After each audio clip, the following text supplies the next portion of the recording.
Welcome back to This Week in Film. I'm trying it's to the audit weekly podcast where we talk about the movies we've seen over the past 7 days. I'm Nick Bonato, joined as always by Midwest Matt Lauer. Matt, how's it going?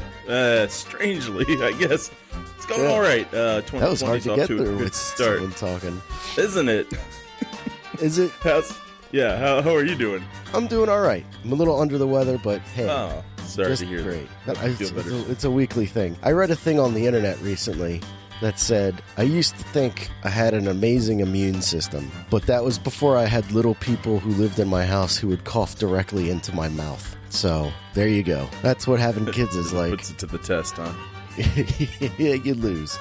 Matt, I assume you have seen some movies. I have. You assume correctly. I've seen 3 movies. Oh, God. I take it you've seen quite a few movies yourself. How many have you seen? I have also seen 3.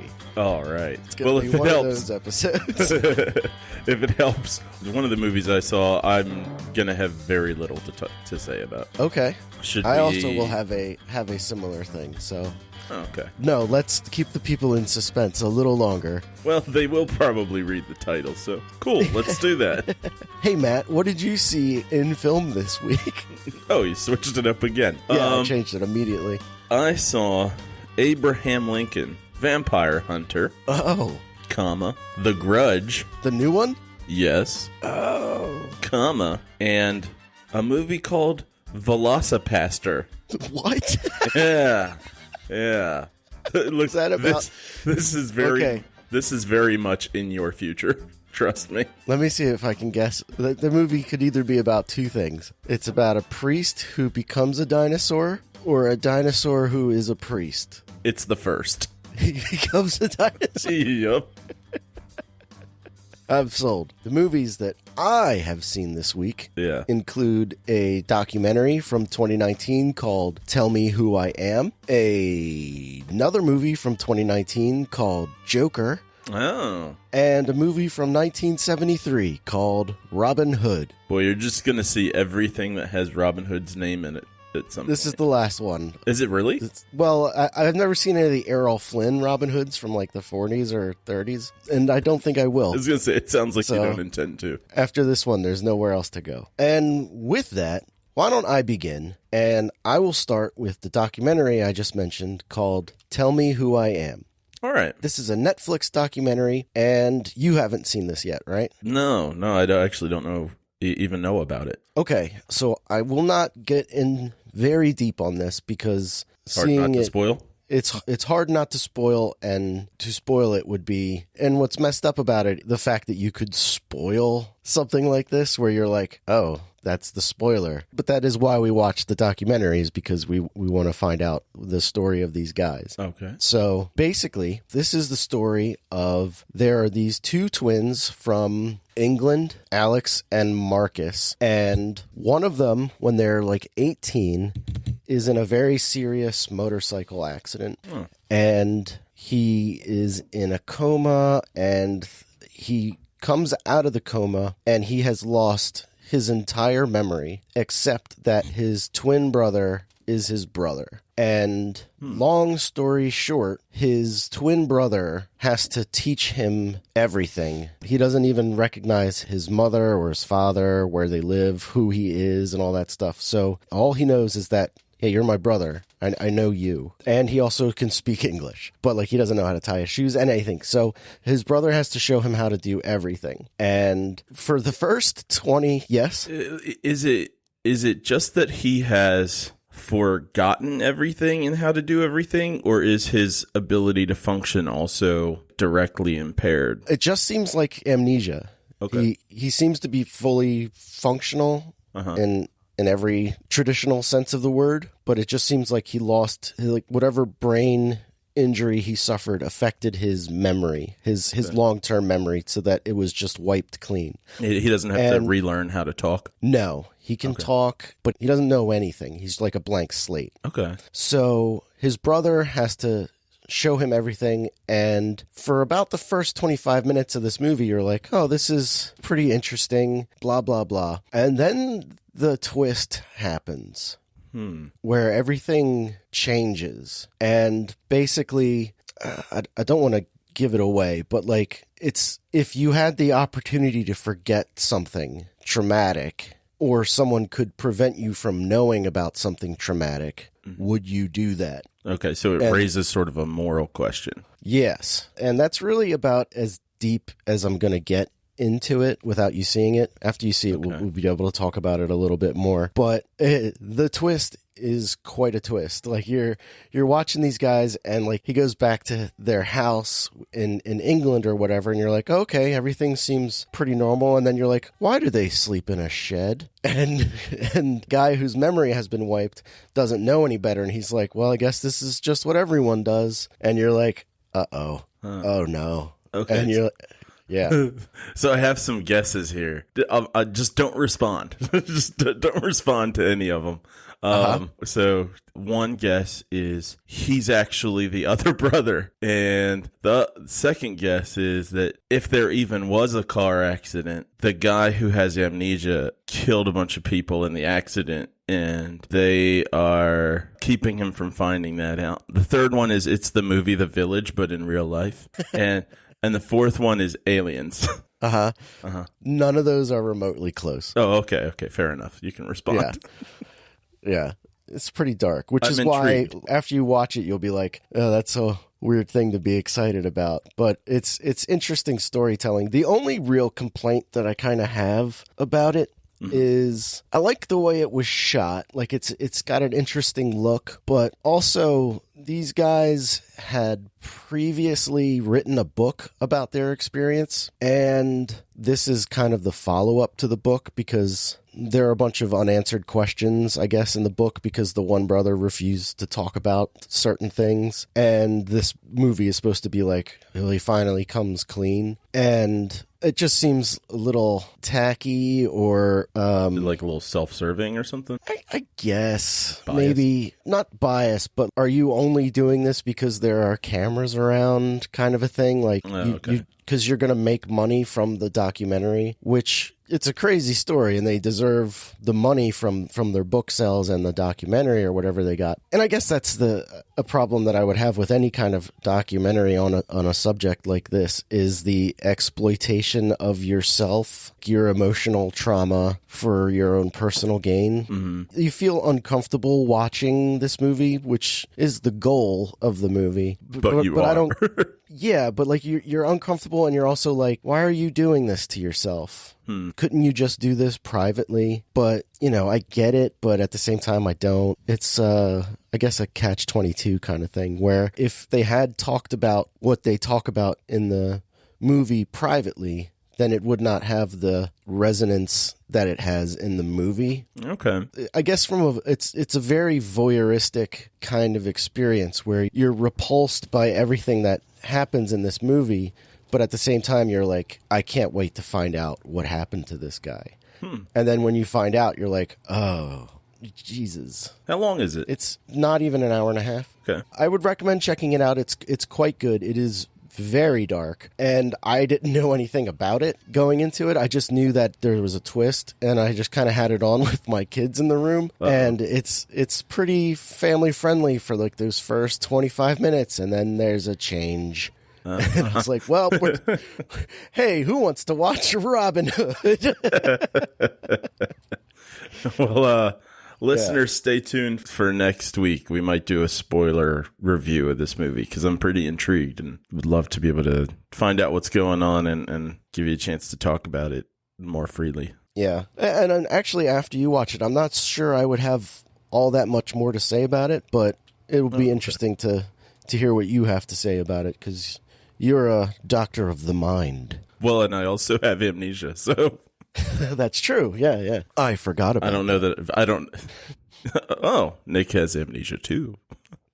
Amnesia jokes, people. Anyway, I don't know that I'll have much to add because my amnesia is not like a full thing. According to soap operas, it happens all the time. Oh, yeah. I mean, this is a debate between scientists and soap opera writers. They're always in debate with each other. And speaking of twins, holy cow. There are tons of those. And you can add something about that because you have twins. I do. This is a very personalized episode of This Week. One of them is always evil. Do you know which one it is yet? Of my twins? Yeah. It changes day by day, I think. Oh, interesting. I don't think they've truly settled into their roles. By the time you figure it out, it'll be too late. Well, and it'll be the other one. That's how the soap operas work.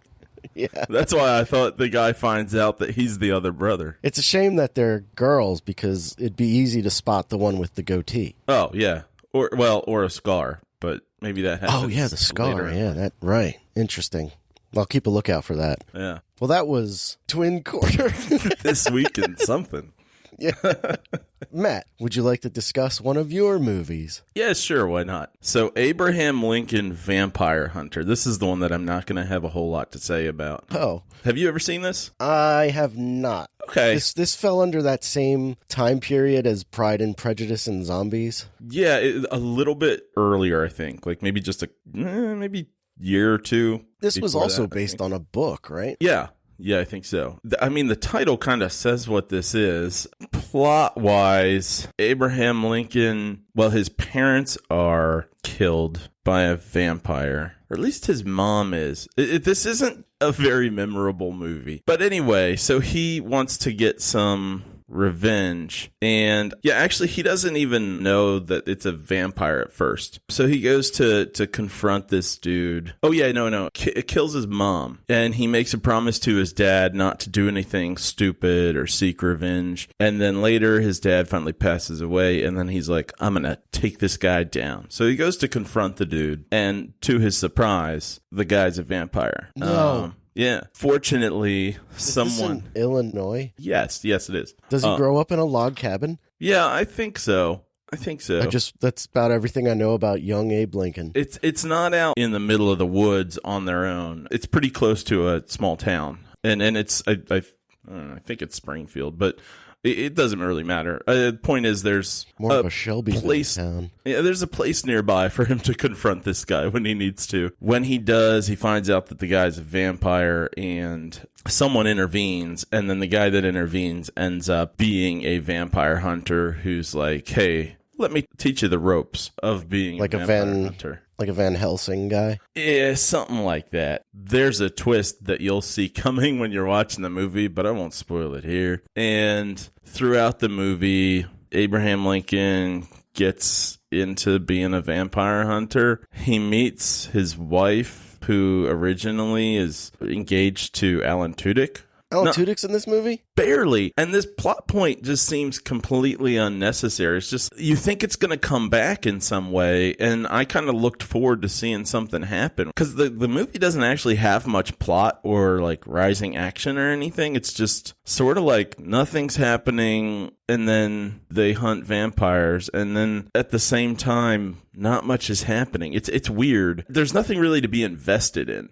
And so I'm like, when is this Alan Tudyk character going to come back and, like, I don't know, be a vampire or challenge Abraham Lincoln to some sort of fight, you know, or be pissed off that he stole his fiance? And he never does. I think he appears at a point later in the movie, but he doesn't do anything. Like, it's never important. I mean, I'm guessing the writer just was like, happen to know some trivia that Abraham Lincoln stole his wife from somebody else. So it's there for that reason, but it has nothing to offer the plot. And really, there's just, like I said, there's not much plot. There's not much rising action or drama. Does this take place before he's president? Yeah, well, and that's what I was going to say. Like, at some point, he becomes president, and it's almost like the transition to that is strange. It's almost like the whole vampire hunting thing just sort of fades out. Like, he's like, I'm going to put my vampire hunting equipment away now. And it's not very dramatic either. Mm-hmm. It's weird. There's ridiculousness in this movie. And the movie's super self-aware in terms of just being very tongue-in-cheek. The ridiculousness of it is funny. Like, there are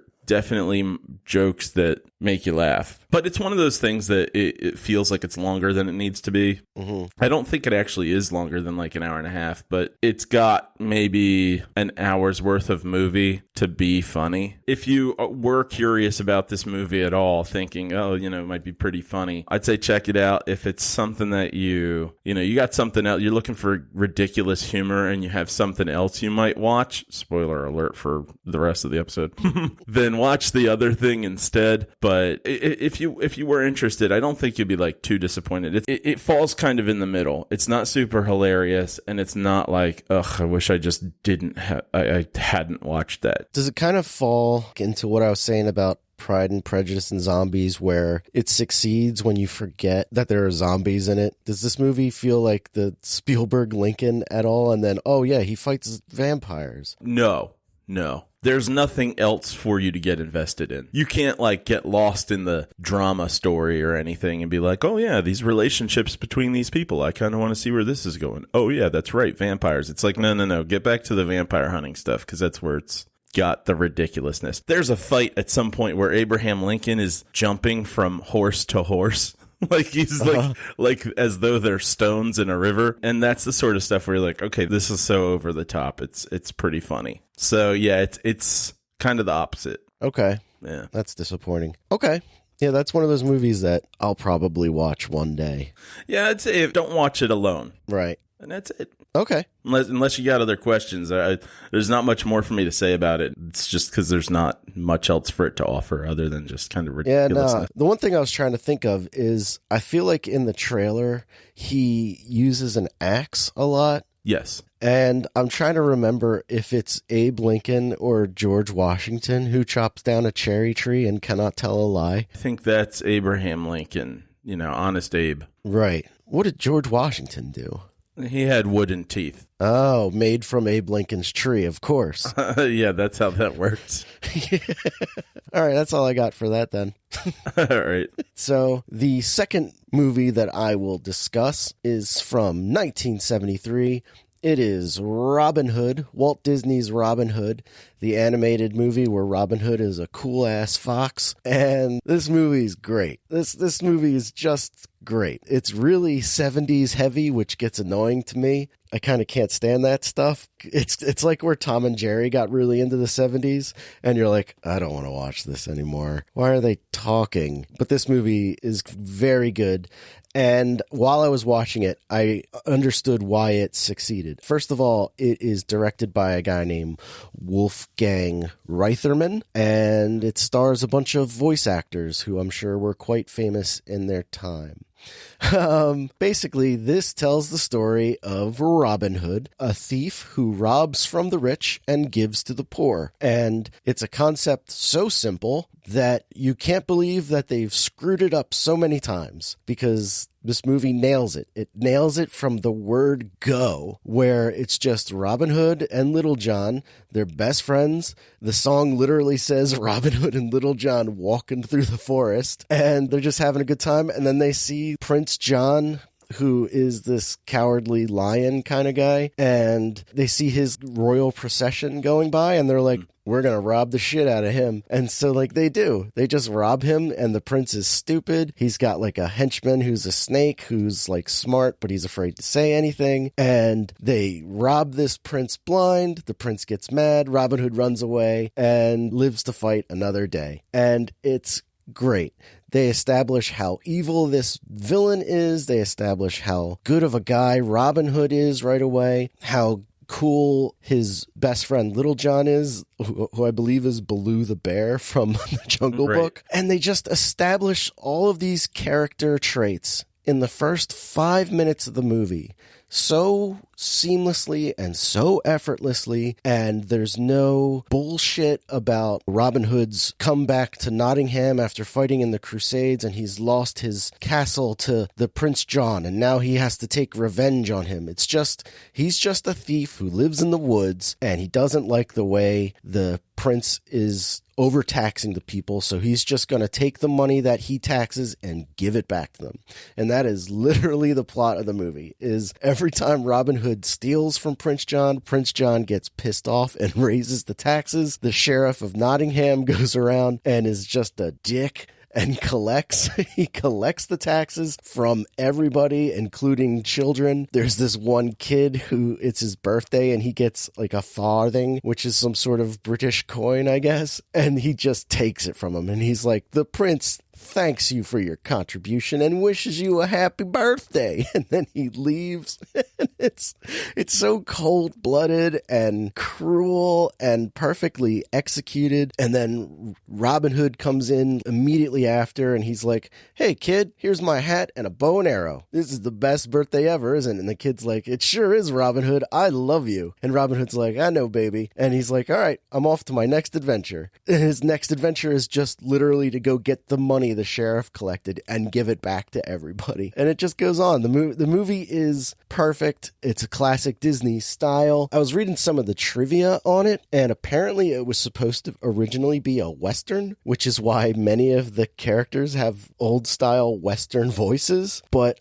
I think it all works. It all works great because they're all like classic Disney voices. Like you've heard them all a million times in other movies. Oh, the other thing is they established the Maid Marian character quick and easy. They established that she loves Robin Hood and that she's kind-hearted and that she doesn't like the prince in 3 lines where the kid who gets the bow and arrow accidentally shoots an arrow into the courtyard of the castle where Maid Marian lives. And she's playing badminton with this large bird lady and kid goes to get the arrow and he gets caught and Maid Marian's like, oh, it's fine. Or who are all your friends? And they all come out and then they just play together briefly. And then she's like, oh, I wish Robin Hood would rescue all of us. And that's it. And that's all you need. It's so simply but elegantly done. You literally cannot believe that there are 3 other Robin Hood movies that I watched this year that get it so wrong, so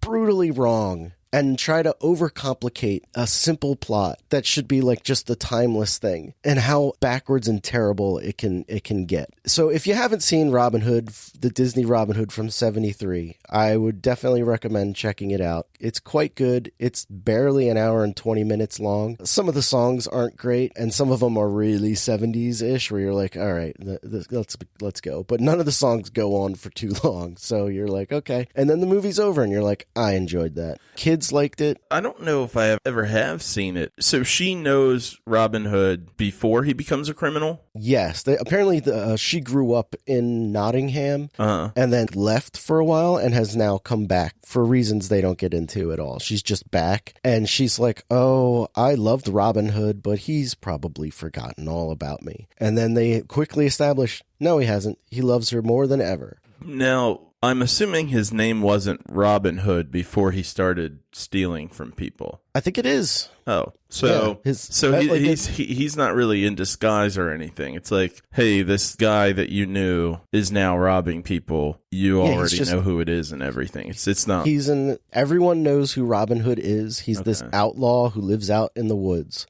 Okay, so he's always been an outlaw. At least since Prince John took over, which has been a while because King Richard is off fighting the Crusades. And so Robin Hood doesn't care for the way things are going, I guess, and just becomes like an anti-hero kind of a thing, or an actual hero. They don't get into anything like Robin fought in the Crusades with King Richard. They don't get into the Morgan Freeman or Jamie Foxx character from the other Robin Hood movies, which I don't have a problem with in this movie because it wouldn't really...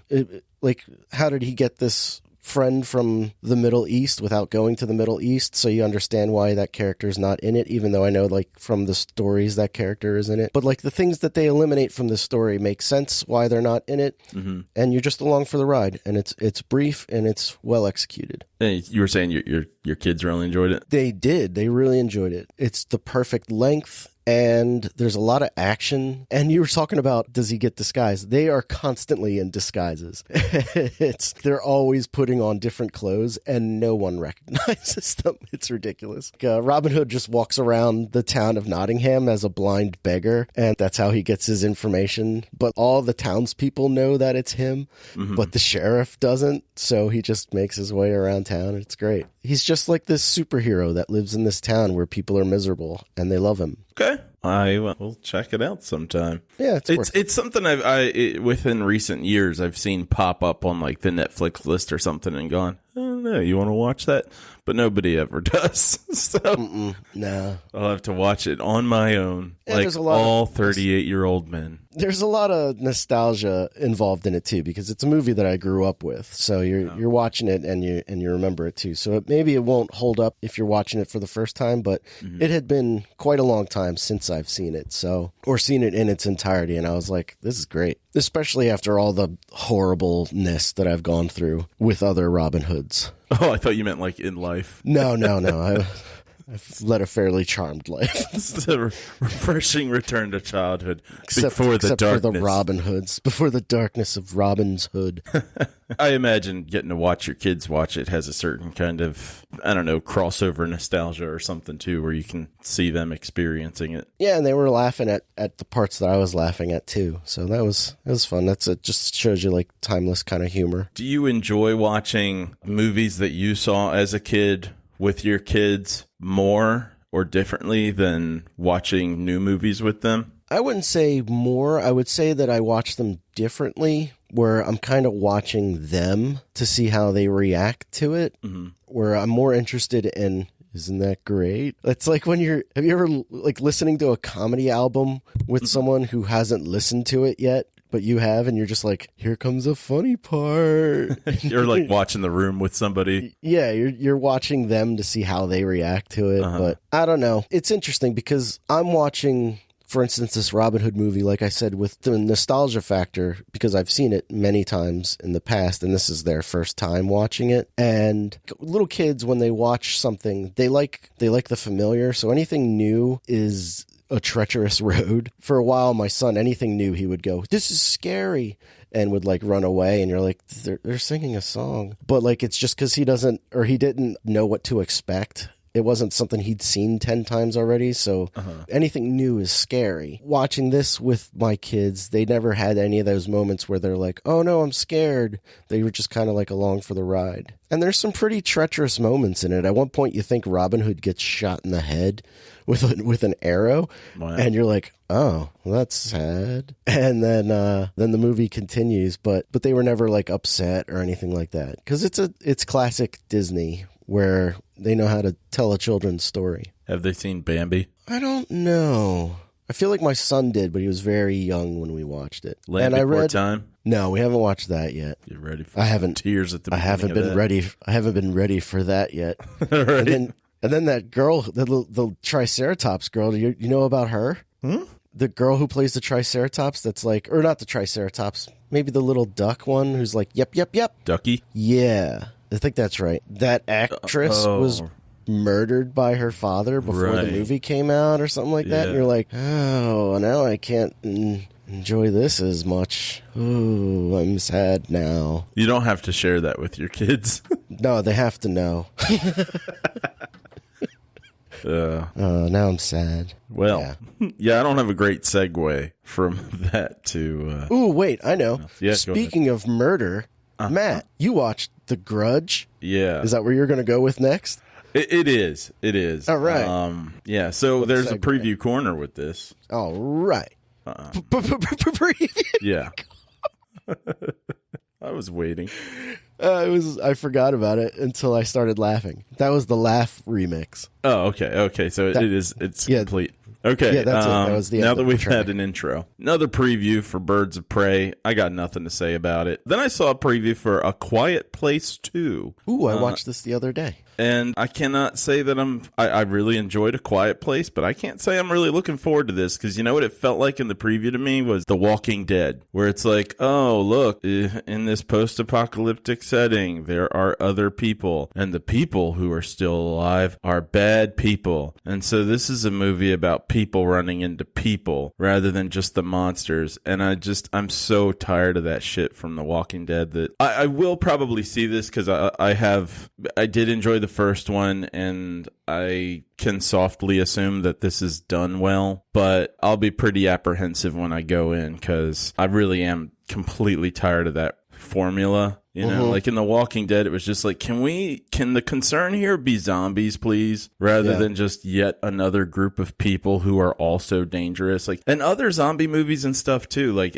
I understand that it's a hard kind of medium to work with because zombies tend to not be particularly intelligent. And, you know, in these movies, they're not supposed to be, I don't think, like thinking creatures either. They're just very responsive and dangerous. They just react, But this conflict with people as the solution. I understand that there would be conflict with people, that would be a thing in a post-apocalyptic world or situation, but it's not an interesting plot point for me. I'm more intrigued by the setting and the creatures and the danger from the novel situation than from people being jerks. Maybe this movie will do it better than other mediums have and better than The Walking Dead has, but I was pretty frustrated and disappointed to see that that's going to be a big part of what this movie is rather than just those scary monsters. So yeah, wasn't there a moment in the first movie where John Krasinski, I guess every night or once a week, he goes to the top of a water tower to light a fire, and that's how they communicate with the people that are still alive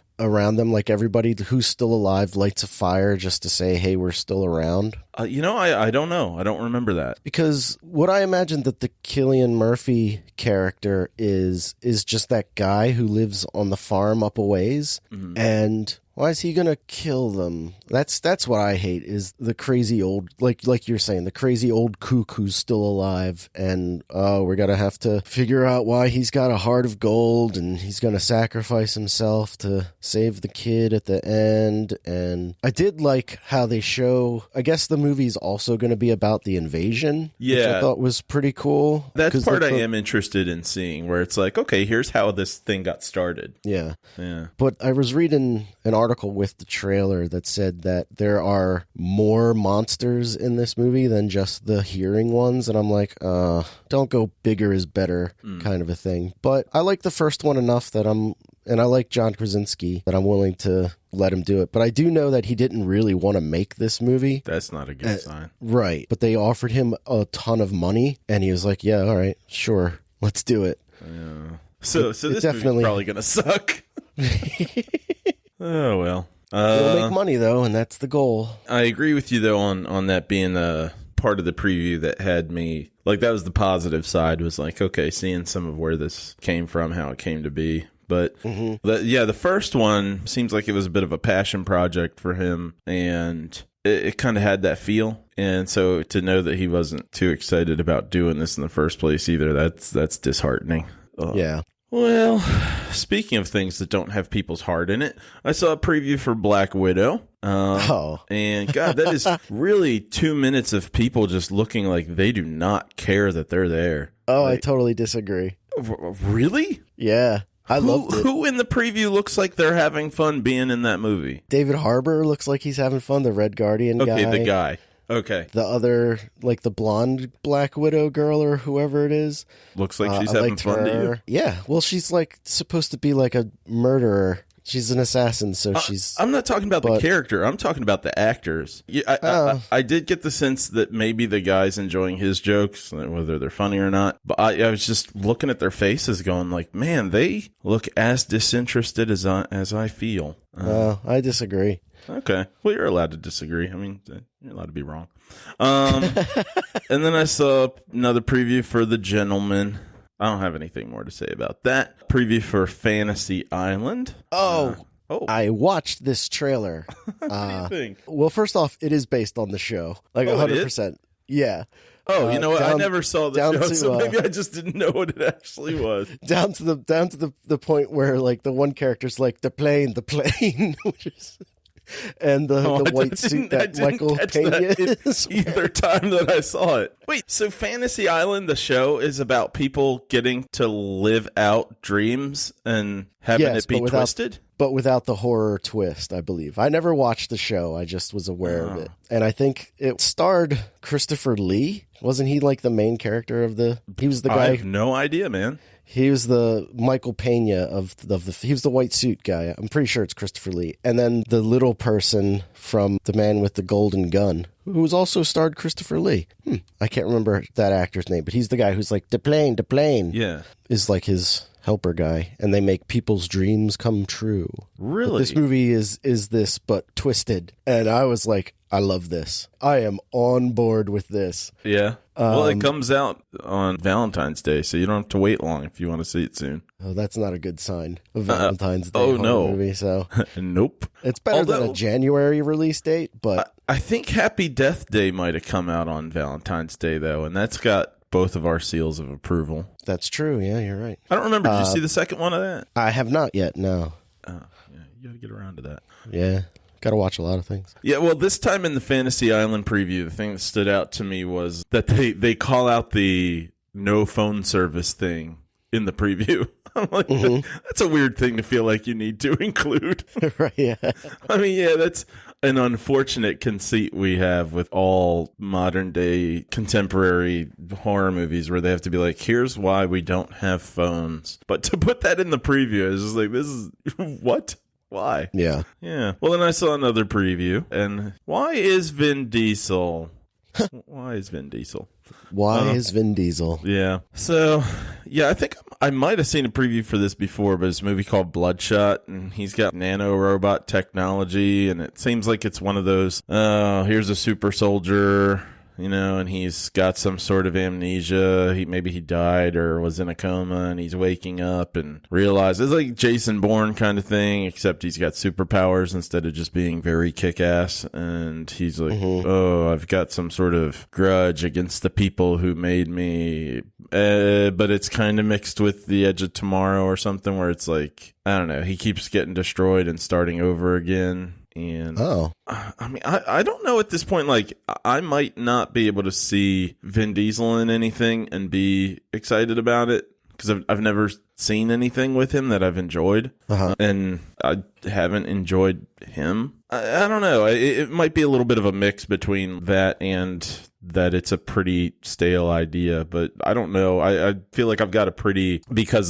biased way of reading the preview. So it might be a better movie than it seems like to me, but it didn't look very appealing. I never even heard of it. I think it might be based on a comic book or something. And I feel like at the end of the preview, it didn't say when it was coming out. So I don't know if it's one of those things too, where they're like, oh, we don't know where to place this. But speaking of movies placed at certain points in the year, a horror movie that comes out in January. Not a good sign. No, and I honestly hadn't thought about that when I was going into the theater. I was just like, oh, The Grudge, you know, that was a big movie. So if they remade it, they probably, I don't know why I would think this, but they probably improved it.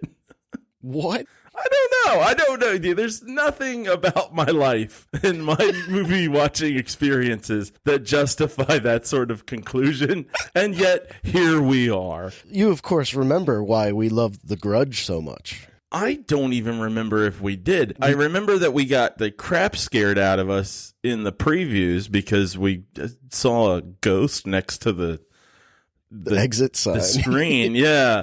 Like between the exit sign and the screen during a preview of White Noise, and I don't even know that I believe in ghosts. I'm pretty sure I don't, and yet that was a very convincing moment. So I think we might have shared this in other episodes, but you know, not every listener's heard every episode. So, listeners. So we're getting ready for The Grudge, and we're watching a preview for White Noise. And I look over next to the screen, to the right of the screen, and see a white figure. And in moments like this, and Nick's familiar with this, in moments like this where there's something terrifying going on, my mind switches mode. And Matt gets eerily calm. Yeah, it processes very sharply, and which is a huge red flag for me. Yeah, when there's any potential for anything scary going on, and I'm like, hey, we should leave. Nick knows to freak out. So in this moment, I'm like, oh, look, a thing that looks like a ghost. I'm going to point this out to Nick, and he's not going to see what I see because this isn't actually a problem. And so I turn to Nick, and Nick's like, what the fuck is that? And I gotta say, That's kind of a terrifying response when you're expecting someone to confirm to you that something scary not isn't there. Yeah. And so, and then it was gone. And yeah. But it was there for a while where we're just like staring at it. And then it just went away. Yeah, we had time to process what was going on and confirm with each other that we both see it and it's still there. Neither one of us, but the movie trailers had started, so it's not like we're going to go over there. Right. Also, it's a ghost.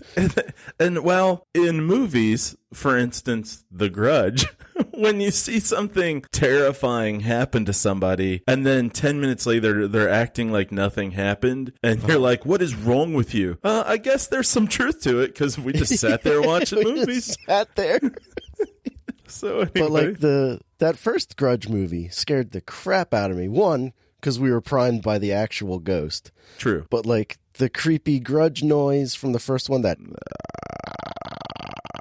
and then like the backwards walking thing. That's one of the few horror movies experiences where I left where I was like shaken and uncomfortable because I had my head mashed against the chair the whole time. Like my neck hurt from me pressing against the chair because I was freaked out. Trying to get away from that girl. Yeah. I really like the first one. I have never gone back to see it because I know it's not going to hold up. And I watched about 20 minutes of the second one before I turned it off. Oh, I don't even remember there being a second one. Oh yeah, there's a second one. I turned it off. I don't remember it. I just remember hating it immediately and going like, nope. Yeah. First off, there's no ghost in the corner, so.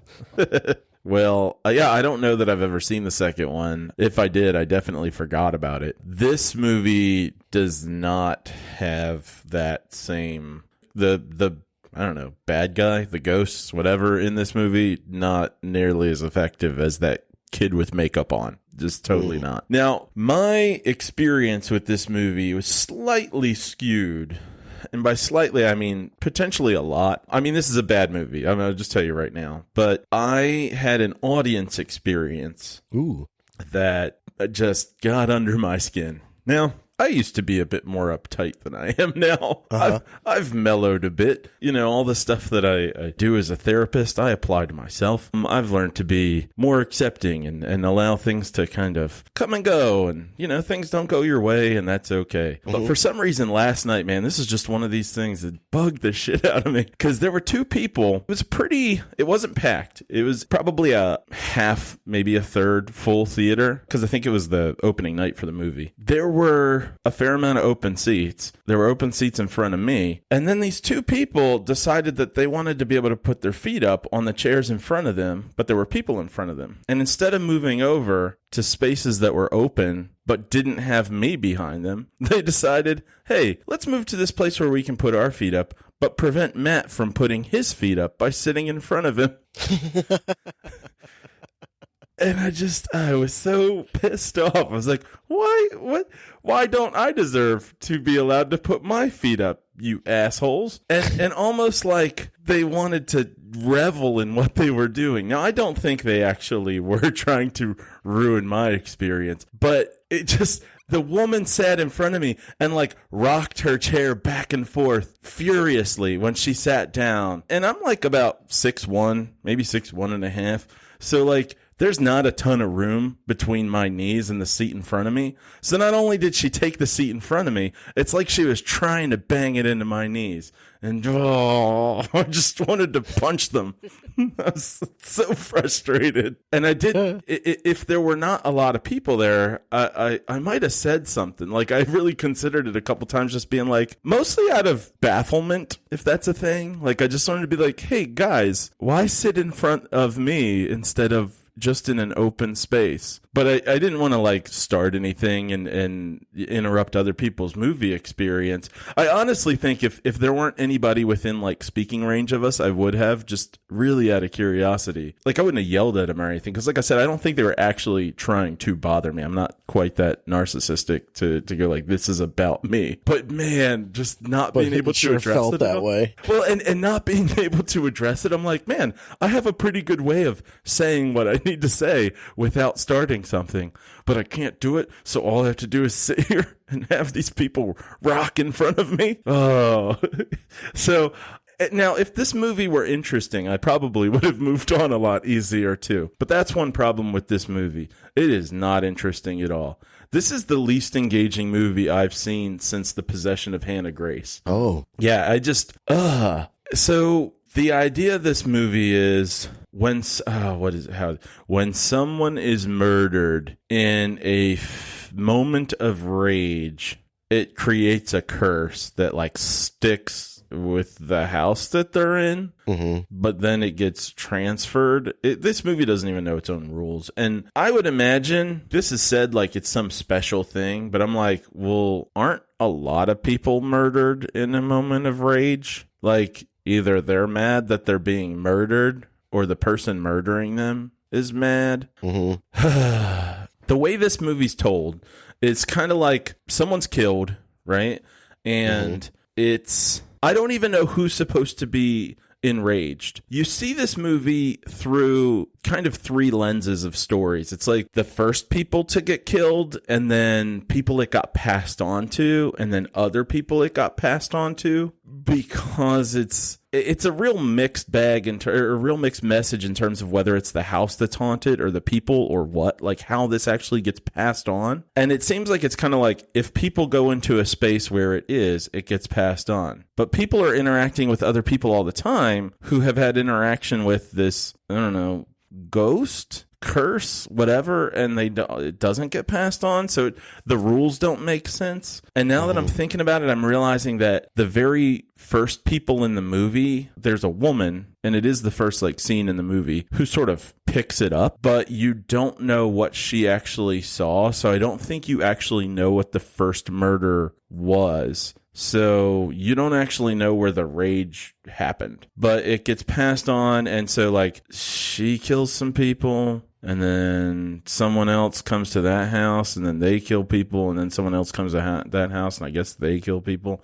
But you're like seeing these three different sets of people that it affects. These three stories are being told kind of at the same time. They sort of like overlap. And it feels more like that's a way to try to make the movie seem complicated and smart than it is sensible or effective. It's just like, hey, we don't have a very good story and we can't film more than like 20 minutes.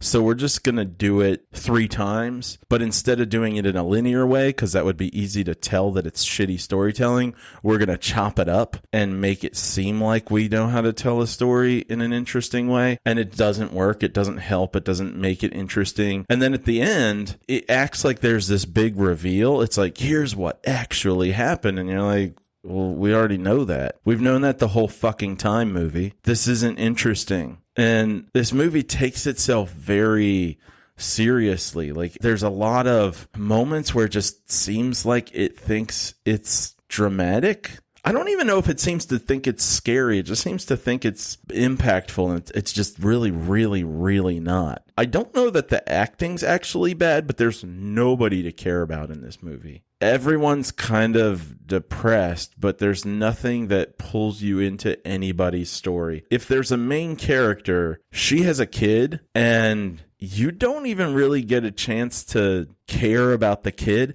And at some point I'm like, wait, she's at work at like 2 a.m. and this kid who's probably like, I don't know, 8 years old is at home alone? He put himself to bed? What the fuck's going on here? And then at some point in another scene, the mom says, oh, I couldn't find a babysitter, so I'm bringing him to work. And I'm like, wait a minute. So there was a babysitter there the night before? I don't remember seeing a babysitter. It's like they forgot that she had a kid. And so like it's that sort of thing where I'm like, how am I supposed to care about these characters when the people making the movie didn't even care enough to make it feel real at all? And none of the scary stuff is like actually scary. Like there is a kid, they kind of do the sound effect, like there is like it almost sounds a little bit more like a ticking than the like raw, and it's not effective at all. It's just not scary. There's just no emotions to this movie. I had stronger emotions about the people sitting in front of me, definitely, than I did about any moment in this movie itself. And again, I don't think this is a reflection of the acting in the movie, it's just not well done. And there's just nothing surprising about it other than how dull it is. I'm not quite sure how long it is, but if I had to go on how long it felt, I'd say it felt like it was about 2 hours and 15 minutes long. I'm gonna look up now how long it actually is. But that's my review of The Grudge. That's terrible. Yeah. Don't go see it. If you're looking for a horror movie, stay at home and watch It Follows. That's a movie where something's being passed on and it's much more interesting and engaging. The Grudge was an hour and 33 minutes long. Oh my God. Yeah. It felt almost twice as long. It definitely felt long. Honestly, I know I've said this a couple times. There have been a few movies like Batman versus Superman and in a different way, the last Star Wars movie where I've thought about walking out. Now, with the last Star Wars movie, it was because nothing mattered. I was watching the movie just going like, nothing's coming of this, so I can leave and I'm not going to be missing anything. And this movie, I wanted to leave because I was straight up bored. Mm-hmm. And the only reason I didn't leave was because I figured I couldn't really get away with putting the first half of The Grudge somewhere on my hierarchy list. Yeah, you got to watch the whole thing. Yeah, I don't know how to rate half a movie. So that's that. Well, I'm excited to see where it ends up. Because Hannah Grace is pretty low on your list, right? Oh, very low. Yeah, okay. Yeah. That's exciting. Ooh, did we beat Aquaman?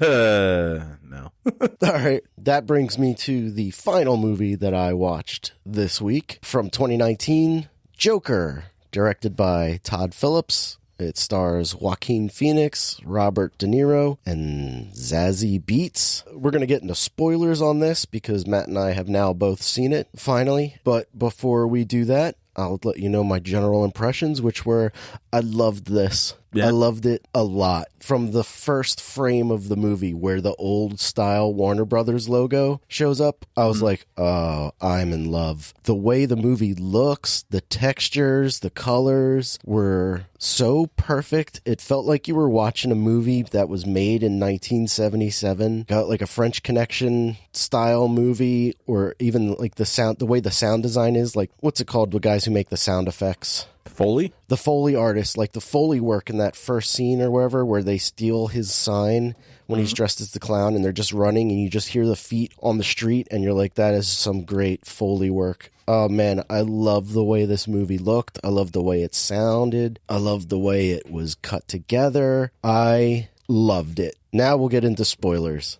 I did not like the way it ended. I did not care for the final few scenes. Mm-hmm. The Bruce Wayne stuff. It was okay. It did feel a little forced. The Thomas Wayne stuff worked really well for me.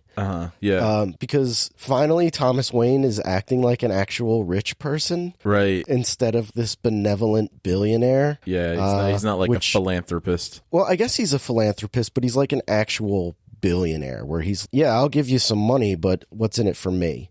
Kind of a thing. And they don't say like he's a bad person, but like the Thomas Wayne stuff, so he's like kind of a jerk, but like in the eyes of Bruce Wayne, I imagine that he is this benevolent god of a man who he might be wrong. Idealized by his son. He's not idealized by the movie. Yeah. And by the people in the movie either. Mm-hmm. And that's one thing that the movie really establishes is that Gotham is full of disenfranchised poor people. And the thing that I liked about, first off, I thought Joaquin Phoenix was amazing. I thought he was just terrific, especially from that first scene where he's just laughing and like they establish, all right, so this is his Joker laugh where he's just kind of messed up, and then he's sitting there with his social worker and he's just laughing, and then when he finally settles down, the social worker's like, so how are things going? You know, it's just, it establishes its tone immediately. I know I'm jumping all over the place, but the end of the movie, after he gets rescued from the police car by the weird Joker thugs or whatever, and then he stands on the car and is dancing. Yeah. But then it cuts to him in the asylum. This is a question that I have, and maybe it's ambiguous and you're supposed to think about it. Is it supposed to imply that he imagined the whole movie? I think it is supposed to be ambiguous. I think it is supposed to be like you could read his... So basically what happens is the that's all happened. It's culminated in like there's this revolt in the street kind of thing against the society and the discrepancy between like the poor and the rich and the disenfranchised, rising up violently. And then poof, he's in a institution or a correctional facility and he's talking with a social worker and he sort of snaps out of something, like he's lost in thought and he's like kind of laughing to himself and she's like, what's funny? What are you thinking? And he says, oh, you wouldn't get it. And so I think there you've got a couple ways that you can read this, and I think people have read it these different ways. One is like he imagined that whole thing and he's kind of enjoying this sort of daydream, and she, he says you wouldn't get it. And I think kind of no matter how you read it, that statement makes sense. He doesn't expect anybody to be able to kind of understand how he feels or the way he sees things. So I think it could be just a daydream. And I think that's my preferred way of reading it, is like this is sort of a believable daydream for someone in his state and situation. Mm-hmm. Another way to read it is that earlier in the movie when he's talking with the first social worker, she makes reference to him having been in some sort of institution or asylum or something before. Yeah. So they do that real quick cut of him remembering his time in the institution and he's just smashing his head against the wall. Right. And so one way of reading this too is this is possibly something that happened when he was there before. So as though this happened before what the social worker was talking about in that earlier scene. So you're saying that the thing at the end is a flashback. Yeah.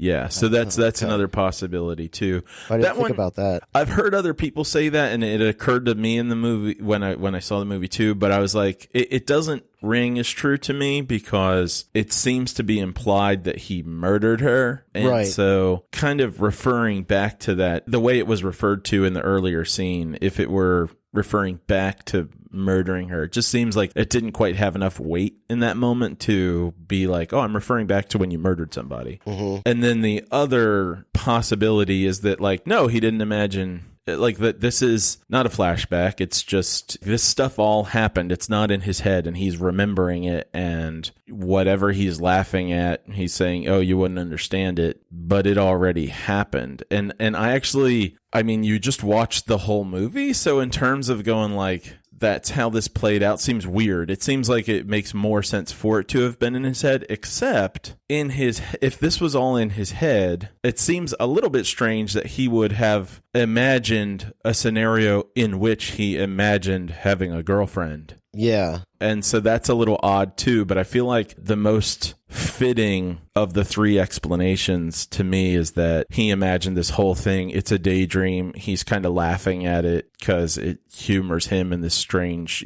kind of way that only makes sense for the character as we've understand him to be personality wise. Mm-hmm. So I go with the read of like he imagined the whole thing and he's kind of laughing, but I do have a problem with that part about like this sort of he imagined this girlfriend thing. It's a little strange as part of that. Yeah. Unless in like the storytelling part of his mind where he's like, ooh, what's even more tragic? She was never even there. Yeah.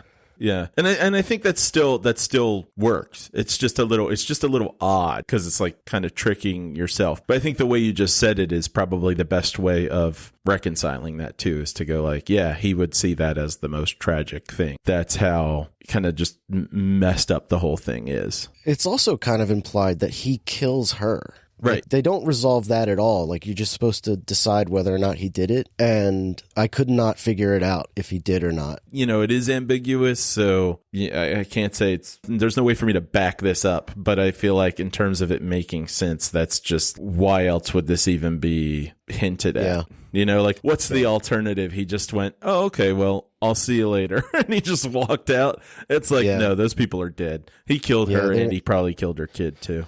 Yeah, probably. I'm leaning more towards that because in his mind, she's wronged him by not being with him. He realizes that she was never there. Like in his head, she was there. And then he realizes that she wasn't. And then he feels like she's lying to him and that she's wronged him. And now he's going to take it out on her because the little person, he lets him go because he never did anything mean to him. When he kills the guy from his work. Yeah. No, I follow you. And so he lets him go, which I think was one of my favorite parts of the movie is when he's like trying to sneak by and then Joaquin Phoenix is like, the guy gets all freaked out and then he can't reach the lock. And I was like, oh, wow. So I got two thoughts on this. And one is that in terms of what you had just said, about like his kind of most tragic read of things, that I think that would apply to the murder of the girlfriend and maybe her kid too. It's like, yep, that's the darkest read you could have.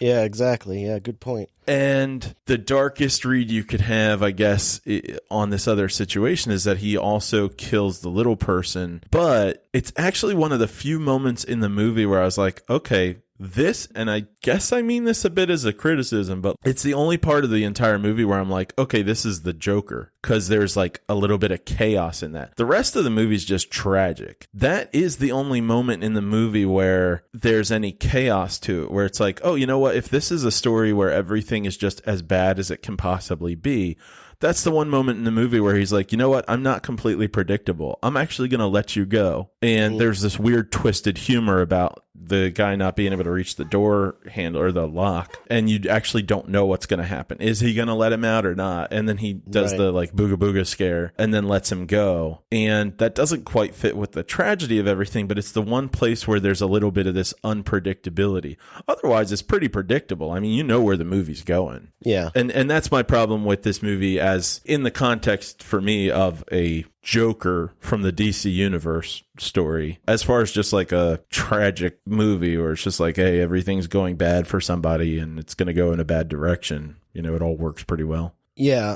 Before the movie came out, one of my concerns about it was that it was attempting to turn the Joker into this tragic figure. Mm-hmm. And this does. Like, that's the goal of the movie, is to turn it into a tragic figure. But only briefly do you feel bad for him. You very quickly are, like, once everything in his life starts to go to hell, like even the part where he kills the guys on the subway, where he shoots those guys, that was in legit self-defense. He wasn't supposed to have a gun, I guess, because he's like I guess he was a violent criminal in the past, which is why he's not allowed to have a gun. But then he shoots those guys because they're literally killing him. Like, they're beating the shit out of him. And he shoots them in self-defense. If he just waited at the train and the police came, he probably would still get arrested and all that stuff because those are wealthy white men. Mm-hmm. But you could see him getting off in the trial where they're like, this was self-defense.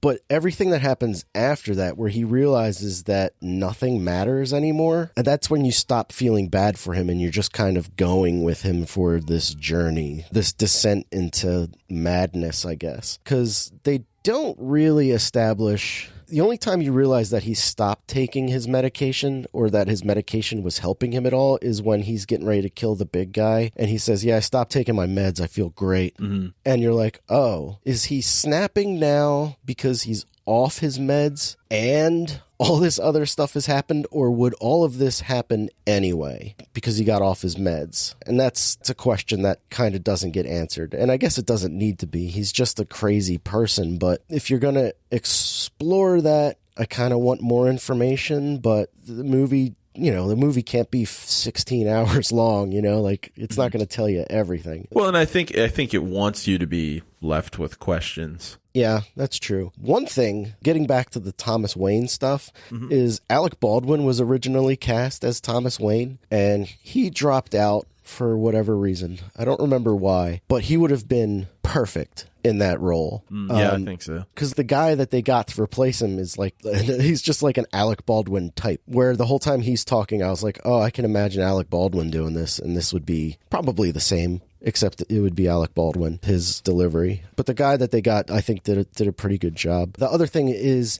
the whole storyline with his mother is twisted for a variety of reasons. Like, she got arrested. So I'm trying to get this straight. She got arrested for child endangerment because she let her boyfriend beat him and abuse him. But she was in institution before that. I guess she had been in and out of institutions her whole life, and while she was in the institution, she adopted him. Is that what happened? Man, I'm trying to remember. I think I had the impression that once he gets those files and looks through them, I don't know if I had the impression that she was in and out of hospitals her entire life. There might have been something that implied that, but yeah, I think it becomes pretty clear that he was adopted, and then she had a partner who beat him. I guess what's the question you're trying to figure out, whether she adopted him before or after she had been institutionalized? Yeah, I guess. I don't know. I don't really know if it matters too much. I guess not. But I guess it was like she was working for the Waynes, and then she adopted the baby and got institutionalized. Maybe it all happened at like the same time. But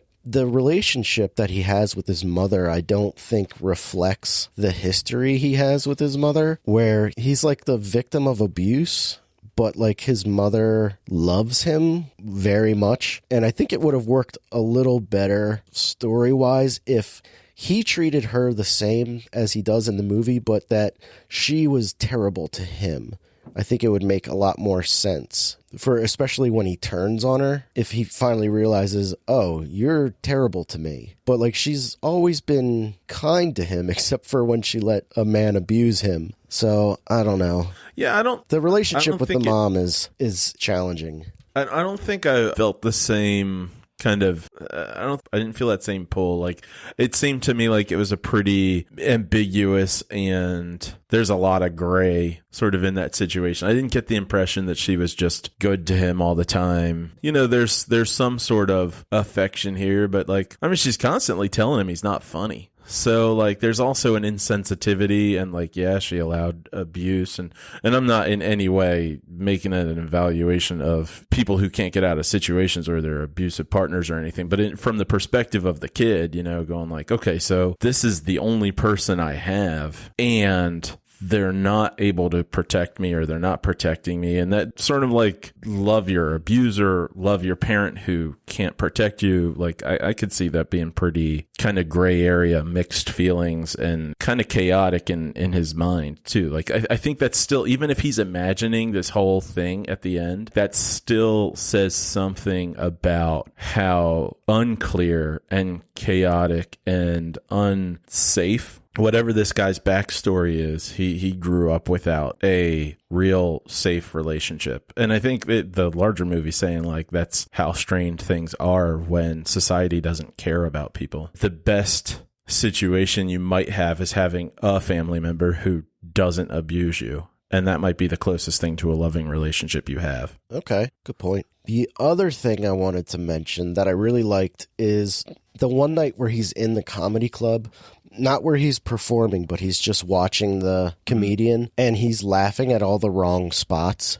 And like taking notes on stuff. And like sex jokes, always funny. But the fact that he just laughed at all the wrong spots, I thought was such a great decision. I don't know whose decision it was, his or the script, or while they're making it, but just him completely missing a punchline of the joke. Mm-hmm. And laughing at the setup where no one else is laughing and it's just him, and then he like realizes it for a second, but then he does it again, and he's trying so hard to fit in, but he just can't. And oh man, I loved it. Like, I have some problems with this movie, but I loved it. I thought it was great. I can't wait to see it again. I hope I like it more in the second viewing. I had some issues with and some of this is me trying to figure out, you know, what to do with my understanding of the Joker, the character I already know, and how this character is or isn't that. Some of this also is like some psychologist stuff I know a little bit about. It's not a diagnosis I've run into directly, I don't think ever, but there is a affect disorder where this sort of inappropriate laughter, inappropriate affect responses, like emotions you can see, you'd go like, well, that doesn't fit right now. You know, that person's crying when they're happy or laughing when they're sad. That's a thing. And here, I don't think it's portrayed accurately. And that's not necessarily what the movie's about. So that's perfectly fine. I'm not going to go off on some like psychologist, oh, they got the disorder wrong kind of thing. But in terms of the Joker, I'm going like, well, wait a minute. His humor, when he says at the end, he's like, you wouldn't get it. I'm like, now that's right. That's right for the Joker as a character I know. That's also right for the person in this movie. Like, you are not in my shoes and you wouldn't get what I get from my context. In DC Joker world, that's like, no, you wouldn't get it because I am sociopathic in a whole chaotic way. And what's funny to me is just chaos. The less this joke makes sense, the better it is. So when it comes to like the idea of there being a disorder, I really don't like that from a Joker I like perspective. I love the Heath Ledger Joker. And I know this isn't trying to be that, which is fine, but giving it an explanation and being like, oh, there's a disorder or a neurological thing going on here he laughs when he's stressed. I'm like, no, not my Joker.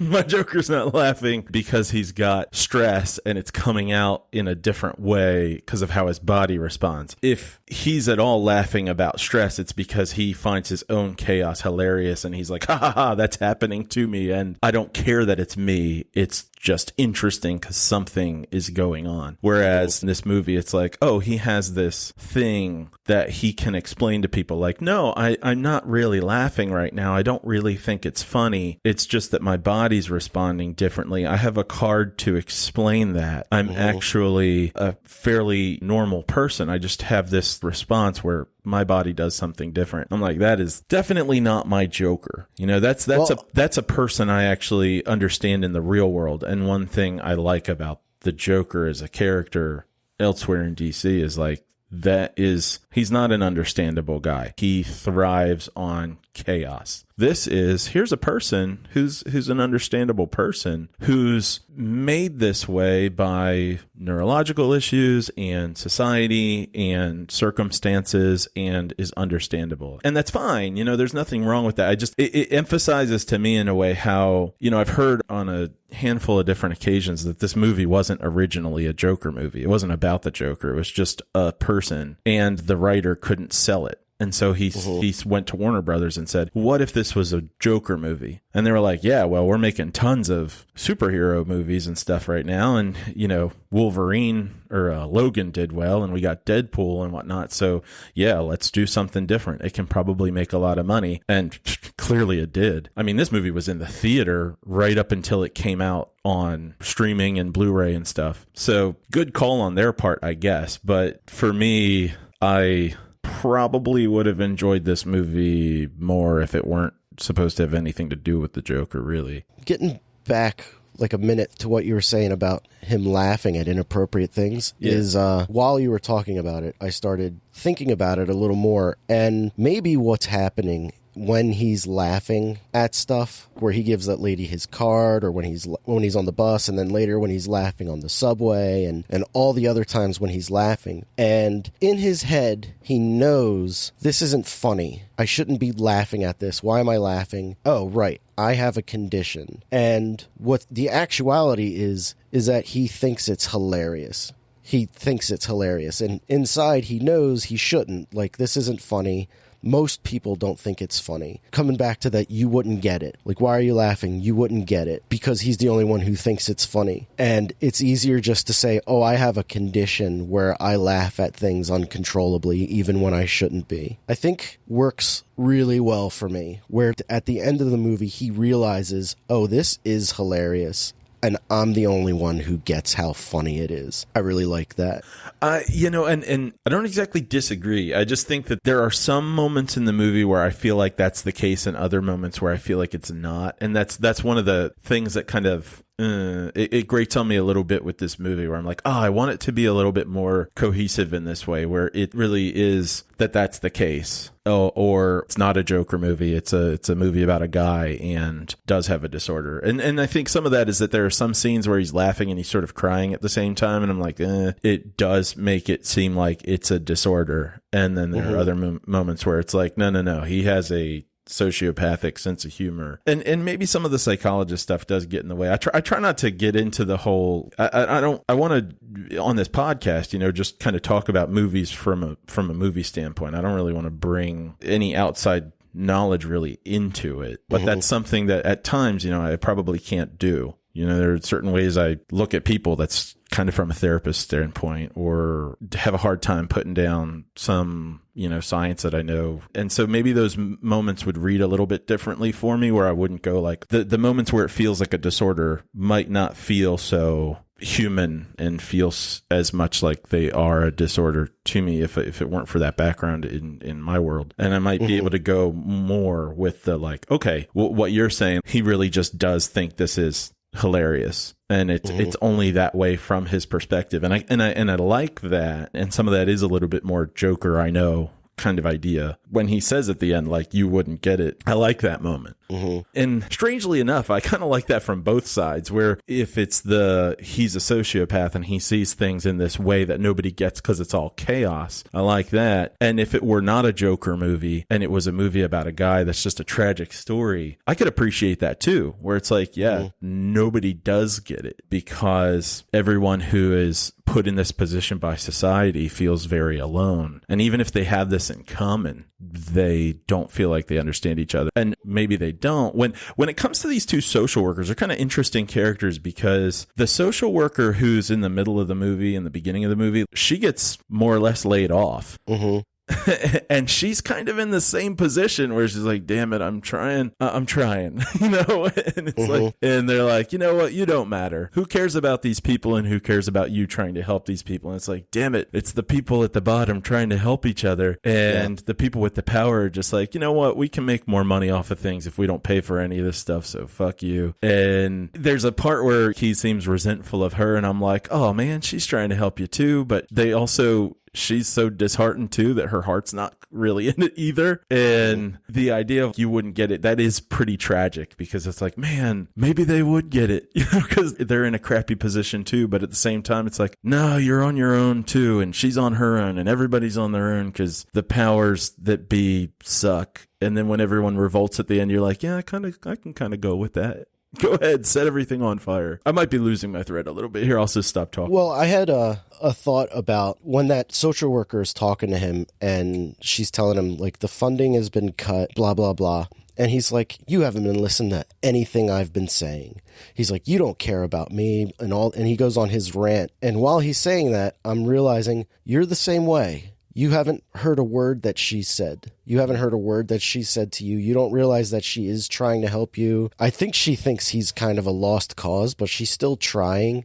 She's in the office too. Like, she's in the room too. And she's losing her job as well. But you also don't care about her. And everything that he's saying about her and the wealthy also applies to him, where he's blind to everything that isn't him. Like, he's narcissistic in that way, where he can't see past himself, which is what I like about this Joker. My wife asked me this morning, she said, which Joker do you like better, the Heath Ledger or the Joaquin Phoenix? And I said, well, you can't compare the two because they're two totally different guys, I guess. The Heath Ledger Joker is just an engine of chaos, where he gets off on the anarchy, where the Joaquin Phoenix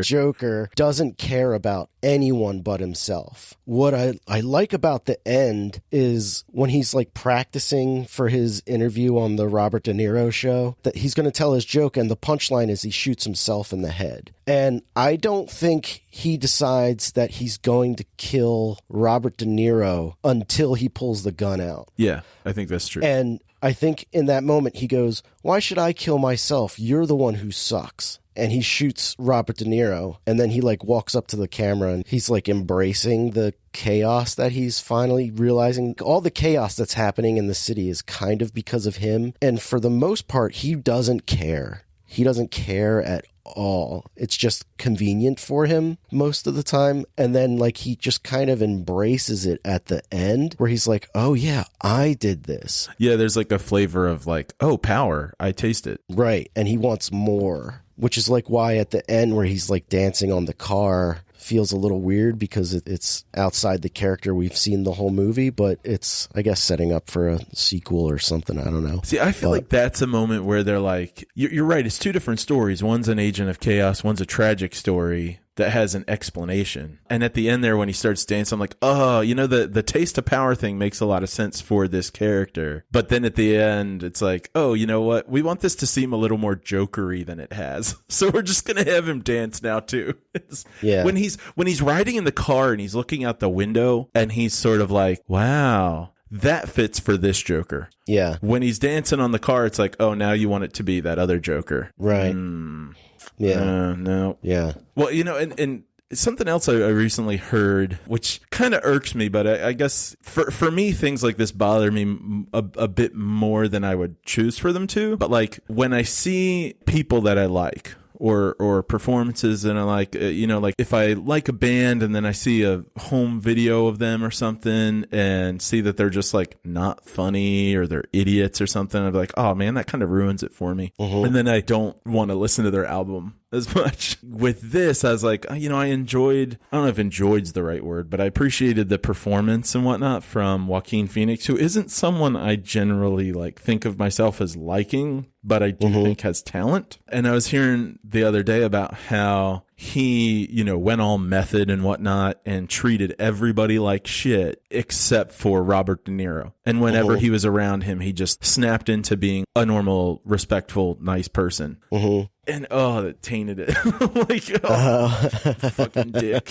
Like, you're full of crap. And I don't actually, it doesn't tie into this a whole lot other than that. It's another thing that I think I'll probably walk away from this movie enjoying some of the ambiguity, thinking it was a good product, but not really feeling like I want to watch it again. But, if you enjoy it as much as you do and you want to watch it again and enjoy it again and see how you like it, I'll be curious to hear how it is for you on repeat viewings too. All right. At the end, in terms of the different possible explanations, do you have a preference for like whether or not it was in his head? I don't. I could go either way, honestly. If it was all in his head, I'm like, oh, cool. That's a cool way to end a movie where nothing happened. It's just a crazy guy's imagination. And then if it's not all in his head, when does he fight the Batman? And Batman's like 8 in this movie, and he doesn't become Batman till he's like 18 at the earliest. So this Joker's just running around for 10 years, causing chaos with nobody stopping him for 10 years. That doesn't line up for me. So that's why I think I prefer, if this is a true total standalone story, I prefer the imagination thing. But if it's going to be part of a bigger thing, one, I would love for a Batman movie to take place in like 1990 or 1989, like the Michael Keaton Batman, but it takes place in like actual 1989, like 10 years after this or whatever. I think that would be kind of neat because they did this one so well. But if not, I just don't see how it lines up with a Batman story, which is what essentially you're telling. You just told a Batman story, just Batman didn't show up this time. It would be interesting if they could keep everything, like the seriousness and the tone and stuff, if they could keep it consistent, to see what kind of Batman that would be. Because I feel like it would be a really, there's a lot of references and I haven't read any of the Batman stuff that's been written, in terms of like graphic novels, probably in the last like 8 years or so. Everything that I have is before that. So I don't know if they have done this more, but I feel like there are tons and tons of references. Batman wouldn't exist without the bad guys. Bad guys wouldn't exist without Batman. He's just as twisted as they are. But it's never actually shown all that well. Like they always kind of shy away from that degree of grit where Batman is not a good person. And I feel like in this world, that would be pretty possible. And it would be like, yeah, this is a totally alternate version of the Joker. Instead of him being just this agent of chaos who just revels in nonsense, it's a guy with a story that makes sense. And so in this universe, you go like, here's Batman that's not a good person. And that would be pretty interesting. Well, I think you said when you talked about the movie, you want to see a Batman movie where the Joker's the main character. We see Batman from the Joker's perspective or something like that. Yeah, like I think that would happen here, because if he were to confront him, you'd be like, oh man, you're beating him up and I get it. But like, now that I have an understanding of him, it feels mean. Yeah. I want another Joker movie. I mean, I'll say that. I want another movie made by the same team where the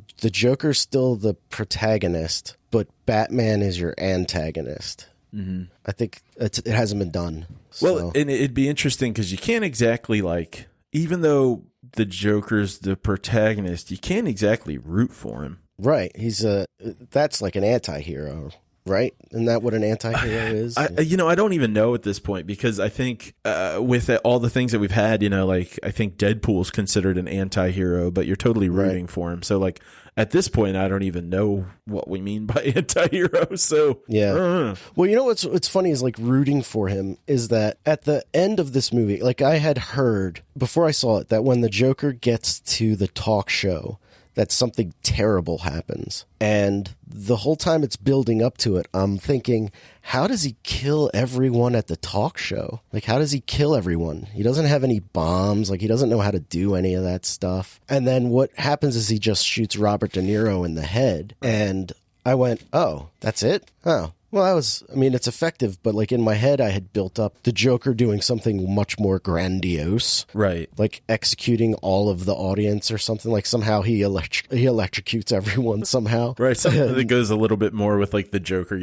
Right. And so like this one where he just kills a guy, you're like, oh, I expected more from you. But he's still just starting out. He's just getting his legs under him. This is his first one. But the show's getting long, Matt. We're going to have to move on to VelociPastor. VelociPastor. Fair enough. Yeah. Well, this movie definitely was thought provoking. So, VelociPastor? No, the Joker, but or Joker. I guess there's no the, but the VelociPastor. So I was actually, this is the other night, and I was like doing some stuff on my iPad, like I was drawing some things, and I just kind of wanted something on in the background. So I tried to grab something that I wouldn't actually get into, but that might make me laugh. And I saw VelociPastor, and the description was basically something like, a priest discovers that he can turn into a crime-fighting velociraptor. And I was like, all right, that sounds pretty fine for having something on in the background that I will not get into. And I was wrong. I was very, very wrong. I mean, I did still continue to draw, but this movie got me. I was pulled in. Really? That might not be quite the right phrase, but it got my attention and it made me laugh a lot. And, I enjoyed House Shark. And if I were to compare the two, I would say, yeah, they both are self-aware. They're both making jokes using the low budget they have to work with and the ridiculousness. But I'd say like House Shark has a lot of moments where nothing's going on. And the ratio of jokes that land to jokes that don't land favors jokes that don't land in House Shark, but there's enough for me to enjoy it. This movie, I'd say a lot of the jokes land. It's only about 70 minutes long, which is a good call, but the jokes are funny. It's so like, I don't know, the meta-ness of it is well done. Like, I imagine that there's probably tons of footage that wasn't used, and they just edited out all the stuff that wasn't actually smart and really funny. And so, like, there's one point where there's a flashback to something that's currently happening, and it just made me crack up, where I'm like, I'm watching that happen, and there's a flashback to it. I don't know that I've seen this done before, but it's getting to me. It's making me laugh. The jokes aren't, with maybe one or two exceptions, they're not spelled out. Like, the movie trusts that you watch this sort of movie, you get these sorts of jokes.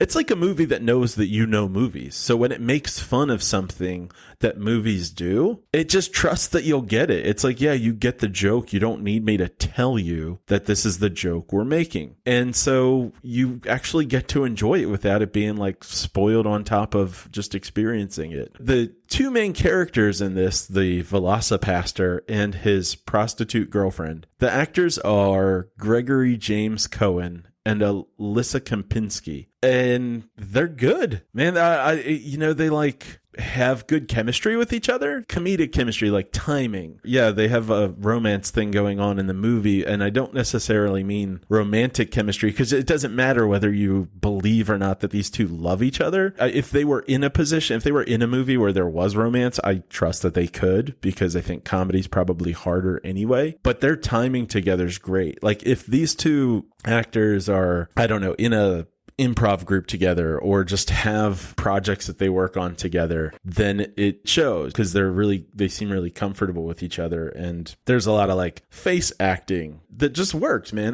They're just great. He kind of reminds me of John Mulaney a bit, and she reminds me a lot of Jennifer Lawrence, except for that she looks like she's having fun. And, you know, the things that I've seen Jennifer Lawrence in lately are like the X-Men movies. Don't get me wrong. I think Jennifer Lawrence can be a good actress, but it's been a while since I've seen her in something that she cared about. I find this actress she's got sort of a girl next door quality. It's hard to take your eyes off of her. And I don't just mean that she's attractive. She is, but like she's got charisma. I'll put it that way. And the guy does too. He's really likable. Their humor, the actual style of it is like the lines are lines that could be in other movies, you know, like where someone says, you know, you have this quality in here, and they like touch your chest. You know, I'm thinking like Harry Potter 3 where Gary Oldman is like, it's in here, and he touches Harry's chest, and it's like, oh, that's a little on the nose. Like they do that sort of thing in this movie, but it's done with such earnestness. You know, the humor's there, but it just works, man. It's not so over the top that you're like, okay, you're like something like Hell Baby, where the comedians are just like, yeah, we're here being comedians. It's like, no, we're here having fun. And I don't know. It's a great balance. I love this movie. It does a good job of I kept waiting for the downtime where I'd be bored for a while, but and maybe this is editing again, but they do a good job of like having each scene have a good joke. There's a sex scene where they keep taking off their clothes. And it's like, it's not a joke of like, look at how many layers of clothes they have on. It's just like, it just keeps showing it again. It's like, oh, there they are taking off their clothes again. And it's funny. And the use of music in the movie is pretty funny too. It's not always great, but there are a lot of moments where it's like, oh, the music they've chosen for this scene is off. It doesn't quite fit. There's like a crappy punk song while there's a sex scene going on or something. And they do that in a handful of spots where it's like, okay, that works. The dinosaur costume is super goofy, and it's not just a joke that it's cheap. It definitely is a joke that it's cheap, but they also like find ways to do things with that are funnier too. Like, you know that scene with Godzilla where he kicks and he flies across the screen? They don't do that, but they do things where you're like, oh, okay, that's them having fun with the prop that they have. So that works too. There's some jokes with like stuff popping up on the screen, like in terms of words and stuff, and those are good. So they find ways to make jokes out of lots of things and set things up in ways that are not everything's necessarily the first time I've seen it, but it's done well with what they have, and it's better than that. Like I'm making it sound like it's okay for a low budget movie, and that's not what I mean. What I mean is they take a low budget movie and they know how to use it, and I loved it. In terms of anything that's bad about it, I could only really come up with two things, and one is that there are a few too many jokes that are jokes where they laugh for a long time, and jokes where it is just like, hey, this goes on for a long time, and that's the joke. And they don't need as many of those as they have. And if you have epilepsy, there's definitely a scene where there's some strobe going on, and it might be problematic for you. Otherwise, VelociPastor is 70 minutes of joy. I highly recommend it. Okay. Yeah. All right. I'm going to check it out. It sounds ridiculous. I would love to watch this with you, and I suspect that once you watch it, we will. We'll still end up watching it together at some point. I'm probably going to watch it this Sunday with Karina because we've got some time just to do like a date day, and I was like, we both enjoyed House Shark. We should definitely watch this together. All right. Well, it's time for that moment on the show where we update our movie rankings list. I have placed my movies, so I'll go first because I have it open here. Going from the top down, in the number 15 spot, I'm going to put between Arctic and Frozen. I'm going to put Joker. I'm going to give this movie 4.5 stars. It's a total recommend. And I'm pretty sure in about a few years that I could see it easily drifting up to a 5-star movie for me or down to a 4-star movie, depending on how I feel about it in the future. Moving on, the next movie is in the number 26 6th spot between Dancer in the Dark and Agira, The Wrath of God is Robin Hood from 1973. I'm going to give this movie 3.5 stars, and it's a total recommend. And not too much further down, in between The Red Turtle and Upgrade, in the number 30 spot, I'm going to put Tell Me Who I Am, which I'm also going to give 3.5 stars and a recommend to check that out. Matt, Yeah. what additions have you? All right. I am going to put the VelociPastor between Snowpiercer and Overlord. And I am going to give it. This is hard because there's a slight, I don't know, there's a slight contest here in my mind between how much I enjoyed it and what the quality of it is. And I can't figure out the quality because I enjoyed it so much. So I am going to give the VelociPastor 4 stars. Oh my God. I know. That's the problem that I had with that movie Betrayed, where I enjoyed it so much, but it was garbage. Well, but I don't know that this is garbage. I didn't enjoy it, ironically. They tried to make me laugh, and they succeeded. I laughed at the jokes 4 they were stars. trying to give me. For VelociPastor. Man, I don't... you'll have to tell me what you think. I think I'm going to watch this tonight. It's... Yeah, you might. I don't know. Maybe you'll have to correct me or something. But this thing just got into a place in my heart and made a home. Okay. So I recommend it. I recommend it without any hesitation to you. And then I'm going to go down the list to between The Autopsy of Jane Doe and The Inventor, and put Abraham Lincoln, Vampire Hunter. And this is what movie?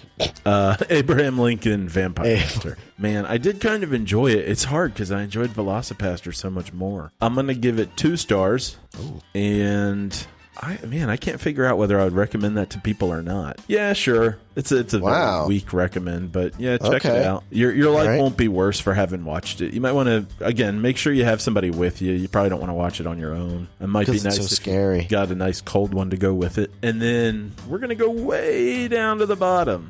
Way down to the bottom. And put The Grudge between The Possession of Hannah Grace and Hell Comes to Frogtown. Wow, into the new 105 spot. 2 from the bottom. Yeah, screw you, The Grudge. I guess this is The Grudge from 2020, not 2019. Oh, fair point. And how many stars for The Grudge? 1. 1 whole star. And I'm guessing that's a no. No. Okay. Yeah, actually, no. It doesn't deserve a whole star. Give it half a star. Oh, half a star. Wow. Yeah. Cutting it in half. There really isn't anything redeeming about it. All right. If you would like to see our list, you can check it out on our Letterboxd page. You can find a link to that on our website, thisweekinfilm.com. Send us an email at thisweekinfilmpodcast@gmail.com. Tell us what you saw this week, or contact us on all of the usual social networks. Matt, anything from Midwest Matt recommends this week? Yes. Nick, I recommend It Follows and Get Out. Oh, okay. Everybody else, I might have mentioned this. First I'm hearing of that. Might have mentioned this a long time ago, but and I know when it comes to reviewing movies, I try to leave the psychology stuff out of it. But if anybody is looking for kind of a how to handle stress and like be kind of kind to yourself with life being tough, there are free podcasts from a woman named Tara Brach. That's Brach. And check those out. She's got nice talks that kind of help you tune into sort of philosophies that can be helpful for like how to work kindly with yourself, but also meditations that are like anywhere between like 10 and 20 minutes long. And it's good practice for helping yourself not be in a battle with your own experiences. So check that out if you could use something like that. Could help you not flip out on people at the movie theater. Yeah, if it weren't for Tara Brach, I probably would have kicked the back of that woman's seat and been like, what the hell do you think you're doing? I don't know. All right. Well, I guess if that is the end of the reel, that'll be the end of this supersized episode of the show. Yeah. And we will see you next week in film. Thanks for listening. Oh, we're not judging movies, not people anymore? And judge movies, not people. Oh, okay. I felt empty for a moment there. Good point.